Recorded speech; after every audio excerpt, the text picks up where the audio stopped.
Charlie Kirk, a prominent conservative voice, fell in broad daylight. In front of thousands of students who had come to hear him speak. The attacker, gone, vanished, right before their eyes. No eyewitness, no clear face, zero leads. An impossible puzzle for the FBI. But here's the twist. They solved it. Not in weeks, not in days, in just 33 hours. This is the step-by-step breakdown of how the FBI solved the Charlie Kirk case. A nation demanding justice, agents racing the clock, and a case that proves why the FBI stands alone. When America is tested, we unite. From skilled investigators to vigilant citizens to even the suspect's own family doing the right thing, justice became unstoppable. The first 16 minutes after the shot were critical. By 12:39 p.m., the first FBI special agents and local police had swarmed the campus. How did they arrive so fast?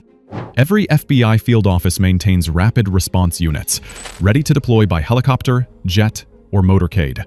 In major cases, agents can be on scene in under 20 minutes, and that speed often makes the difference between chaos and control. Agents established a perimeter around the Loy Center, sealed exits, and created a single entry path for investigators. No one in, no one out, unless logged and cleared. This is called crime scene containment, the only way to preserve fragile evidence like footprints, shell casings, and DNA traces. By late afternoon, the sprawling campus was silent.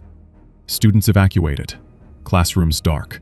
A once lively arena was now transformed into a meticulously managed evidence field. And yet, the shooter was still a phantom. As night fell, the FBI shifted gears, from lockdown to hunt. Late that night, investigators searching a wooded area near Campus Drive Road found what would become the central physical link.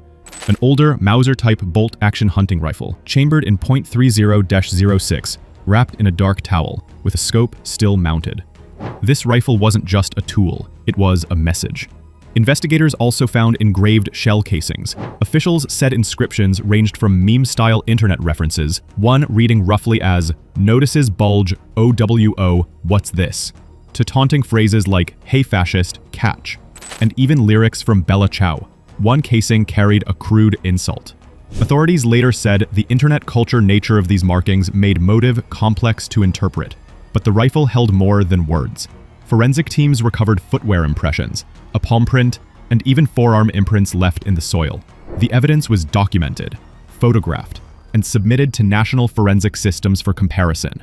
Latent prints into the FBI's next-generation identification database, and casings into the NIBIN system, which captures microscopic striations like a fingerprint for bullets.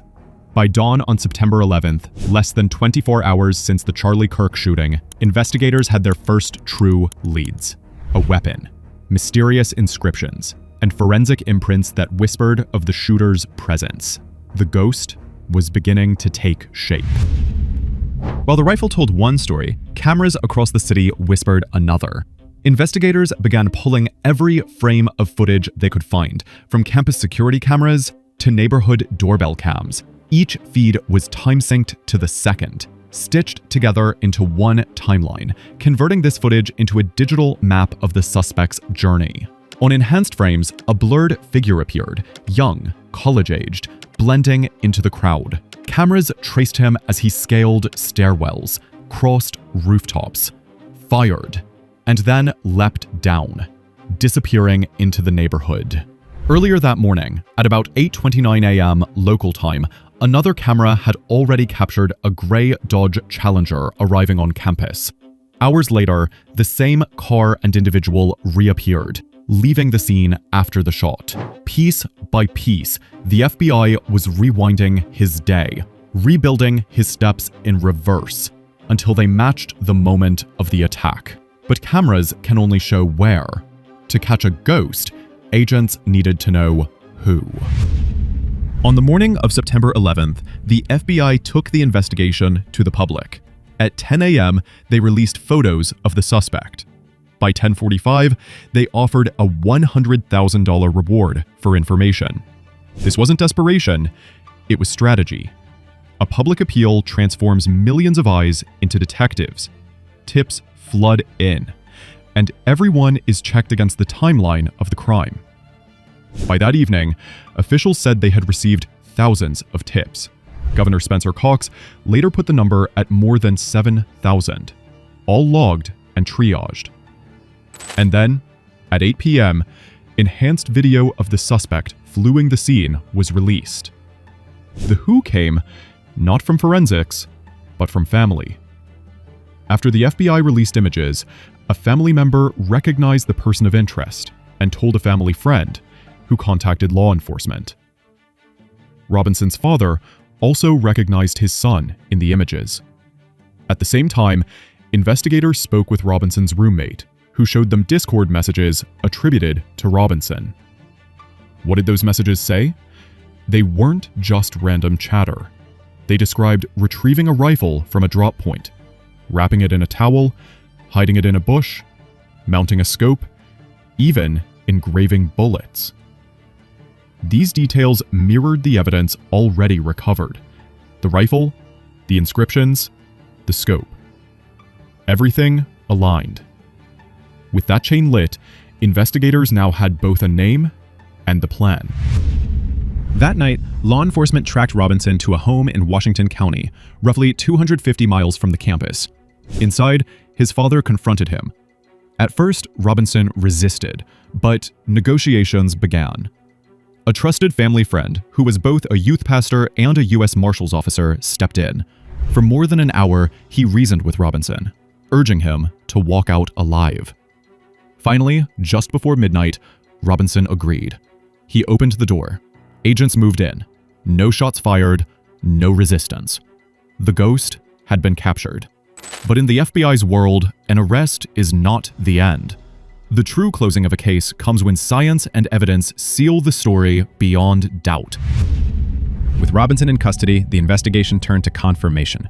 The rifle, casings, and other items recovered near the scene were cataloged and sent to forensic labs.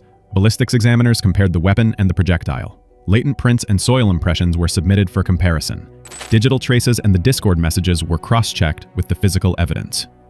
Officials described the result not as a single instant match, but as multiple independent threads: surveillance, family recognition, message content, and physical forensics, converging into a coherent case.